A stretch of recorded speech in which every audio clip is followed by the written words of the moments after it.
গাজীপুর মহানগর এবং জেলা শ্রমিক দল আয়োজিত আজকের এই শ্রমিক সমাবেশের সম্মানিত সংগ্রামী শ্রমিক নেতা জনাব সালাউদ্দিন আহমেদ,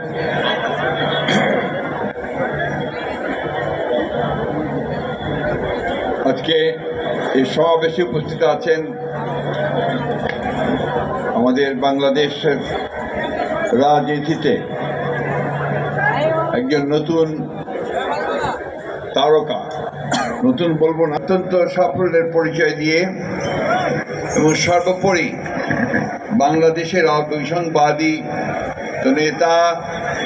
গণতন্ত্রের নেতা দেশনেত্রী বেগম খালেদা জিয়ার চিকিৎসার বিষয়ে যিনি অনন্য ভূমিকা রেখেছেন,